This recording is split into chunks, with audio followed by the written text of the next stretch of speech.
इसका रिव्यू करते वक्त एक क्रिएटर को बहुत बैलेंस्ड, लॉजिकल और मैच्योर अप्रोच रखनी पड़ती है। एक अनबायस्ड रिव्यू वही होता है जो फिल्म को एज अ फिल्म जज करे, बिना किसी एजेंडा के, और ऑडियंस को अपना ओपिनियन खुद बनाने का स्पेस दे। लेकिन क्या हो जब आपको फिल्म ही बायस्ड लगे, या उस फिल्म में ही आपको एक एजेंडा साफ साफ दिखाई दे। देखो, बवाल, कंट्रोवर्सीज और कई सारे वादे, सुबह के शोज कैंसिल करवा दिए गए थे, थिएटर के बाहर अलग ही टेंशन थी। मैंने कम्युनिटी पोस्ट भी डाली थी इस बारे में। फिर मैंने डायरेक्टली थिएटर मैनेजर को कॉल मिलाया तो पता चला कि बैन जो था इस मूवी पर वो हटा दिया गया है और शाम के शोज परफेक्टली लगेंगे। तो आखिरकार द केरला स्टोरी 2 देख ली मैंने, और सबसे बड़ा सवाल ये है कि क्या ये मूवी अपने फर्स्ट पार्ट के लेवल को मैच करती है? क्या ये सच में केरला की स्टोरी है या बस नाम का यूज किया गया है? आइए बात करते हैं। वेल, मूवी के टाइटल और उसकी लोकेशन से। कहानी कोची, ग्वालियर और जोधपुर से स्टार्ट होती है, तो माइंड इट, इस मूवी का केरला स्टेट से लिटरली कोई डायरेक्ट कनेक्शन नहीं है। अब आप सोचोगे कि फिर नाम केरला स्टोरी क्यों है? क्योंकि फर्स्ट पार्ट एक मैसिव ब्लॉकबस्टर थी, तो जब दो मूवीज का नाम सेम होता है पर कैरेक्टर्स और स्टोरी अलग होती है तो उसे हम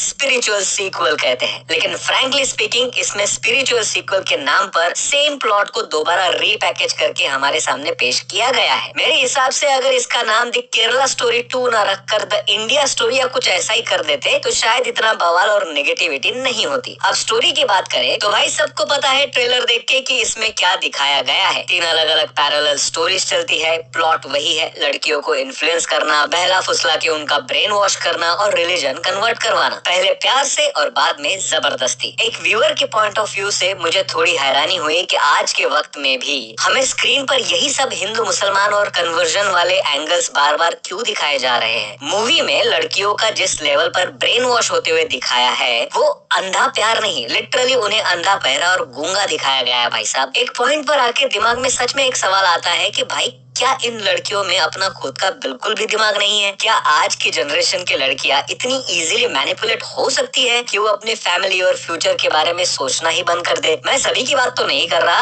आज की डेट में लड़कियां बहुत स्ट्रांग, इंडिपेंडेंट और समझदार है, इसीलिए ये एग्जीक्यूशन थोड़ा एक्सट्रीम लगता है। लेकिन मैं इस बात से डिनाई तो नहीं करूंगा कि शायद हमारे देश में कहीं ना कहीं ये रियलिटी रही हो या आज भी कुछ लोगों के साथ ऐसा होता हो। फिल्म के लास्ट में कुछ रियल लाइफ रिपोर्ट्स को लेकर वॉइस ओवर भी दिया गया है। देखो भाई, मैंने पर्सनली इस टॉपिक पर कोई डीप स्टडी नहीं की है, और सच कहूँ तो मैंने अपने आसपास कभी ऐसी घटनाएं ना देखी है ना सुनी है, इसलिए एक पर्सनल लेवल पर मैं इन कैरेक्टर से बहुत ज्यादा कनेक्ट नहीं कर पाया। लेकिन हाँ, जिनके साथ ये ट्रेजेडी हुई है या जिन्होंने ऐसी चीजें फेस की है वो शायद इस दर्द को ज्यादा डीपली फील कर पाए। मेरा काम यहाँ एज अ रिव्यूअर आपको फिल्म की टेक्निकलिटीज बताने का है, जज करना नहीं। मूवी में नया कुछ नहीं है, फर्स्ट पार्ट से काफी ज्यादा सिमिलर वाइब्स आती है। बस 3 नई स्टोरीज है जिनका एंड गोल एक ही है। स्क्रीन प्ले की बात करें तो मूवी करीब 2.25 घंटे की है, और अच्छी बात यह है कि इसका पेस जो है वो फास्ट है। मूवी आपका टाइम पास तो नहीं करती। फर्स्ट हाफ पूरी तरह से स्टोरी और कैरेक्टर बिल्डिंग में जाता है। डायरेक्टर्स ने सारे पॉइंट्स को डीपली कवर करने की कोशिश की है कि अगर लड़कियां गलत रास्ते पर जा रही है तो वो क्यों जा रही है और उनका माइंड कैसे काम कर रहा है, जिसमें नो डाउट सभी एक्टर्स ने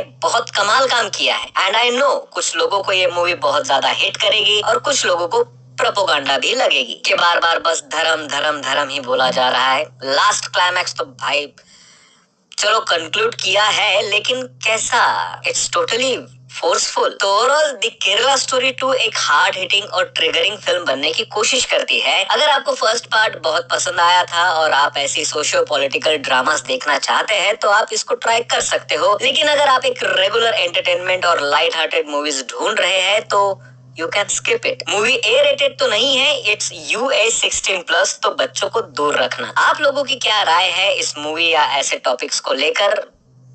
लेकिन प्लीज कमेंट सेक्शन में मर्यादा बनाए रखे, एक दूसरे को गाली गलौज ना करे, हेल्दी डिस्कशन करे, ताकि मुझे भी पता चले कि मेरी ऑडियंस कितनी मैच्योर है या है भी या नहीं। मेरी तरफ से तो इस फिल्म को 2.5 स्टार्स। सब्जेक्ट जरूर हार्ड हिटिंग था, लेकिन बस कैश ग्रैब करने के लिए बनाया गया है मूवी का सेकंड पार्ट, ऐसा ही लग रहा था। बाकी तो सबकी अपनी अपनी चॉइसेस है।